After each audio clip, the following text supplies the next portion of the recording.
Laçında Zabuqçay su anbarı və magistral boru kəməri istifadəyə verildi. Bununla bağlı Azərbaycan Dövlət Su Ehtiyatları Agentliyi Laçına mediatur təşkil etdi.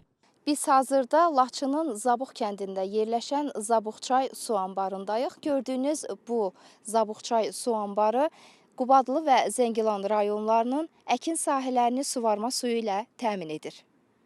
Mediaturda çıxış edən Azərbaycan Dövlət Su Ehtiyatları Agentliyinin rəsmisi İlham Quliyev bildirdi ki, Həkəri çayının sağ və sol sahilində yerləşən əkin sahələrinin suvarma suyu ilə təmin edilməsi məqsədi ilə Zabuqçay su anbarının və magistral boru kəmərinin layihələndirilməsi və tikintisi layihəsi çərçivəsində bir sıra işlər görülüb. Zabuqçay su anbarı ümumi su tutumu 27 milyon kubdur. Bəndin uzunluğu 502 metrdir. Üstten bəndin eni 10 metrdir. Bu 27 milyon kub su anbarı vasitəsilə Qubadlı və Zəngilan rayonlarının 12.100 hektar əkin sahələrinin suvarılması təmin olunacaqdır.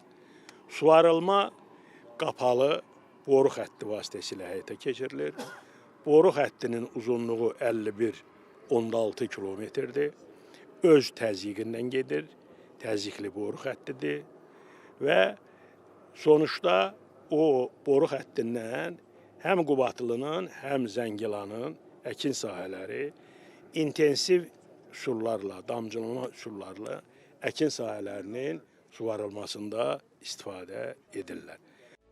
Qurum rəsmisi İlham Quliyevin sözlərinə görə su anbarının tikintisi zamanı bir sıra mühüm işlər həyata keçirilib ki, onlardan Güləbird su elektrik stansiyasına aid 1,2 kilometr derivasiya boru xətti, su anbarı bəndi və qəza su tullayıcı tikilib. Eləcə də xidməti bina və ətraf infrastrukturlar tam şəkildə qurulub. O layihənin praktiki nəticələrinin artıq özünü göstərdiyini də qeyd etdi. Bu il Zəngilan və Qubadlı rayonlarının ərazisində yerləşən aqroparkların ümumilikdə 2900 hektar əkin sahəsinin Zabuqçay su anbarından götürüldüyünü bildirdi.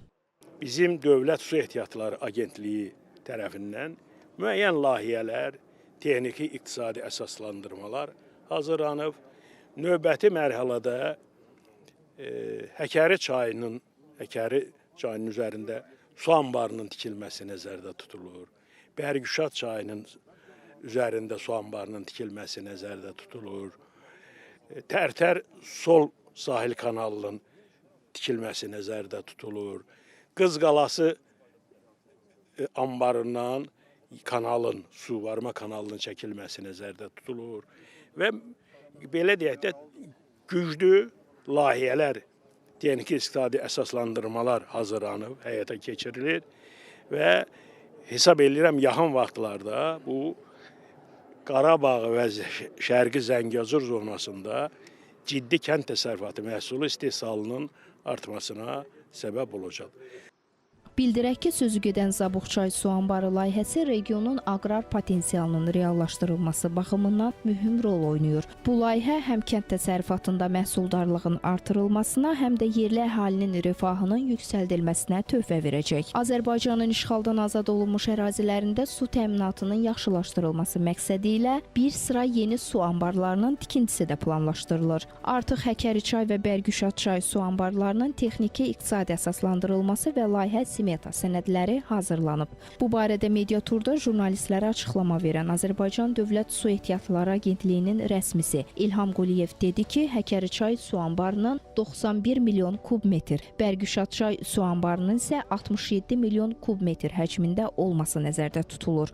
Söz gedən layihələrin icrası Laçın, Qubadlı, Zəngilan və digər rayonların həm suvarma, həm də içməli su ilə təminatına töhfə verəcək. Qurum rəsmisi İlham Quliyev Sərsəng su anbarı üzrə texniki iqtisadi əsaslandırma sənədlərinin hazırlanmasının da artıq başa çatmaq üzrə olduğunu vurğuladı. 565 milyon kubmetr həcmə malik olacaq su anbarı Ağdərə, Tərtər, Ağdam, Bərdə, Goranboy və Yevlax rayonlarında ümumilikdə 96 min hektar sahənin suvarılması aparılmasına xidmət edəcək. Azərbaycan Dövlət Su Ehtiyatları Agentliyi rəsmisi onu da əlavə etdi ki, Qızqalası su anbarı və ondan çıxacaq 52 kilometrlik magistral kanal, həmçinin Tərtərçay sağ sahili suvarma kanalı layihələrinin sənədləri də artıq hazırdır və yaxın zamanda icrasına başlanacağı gözlənilir. Söz gedən layihələr nəticəsində 10 minlərlə hektar əkin sahənin su təminatı əhəmiyyətli dərəcədə yaxşılaşdırılacaq.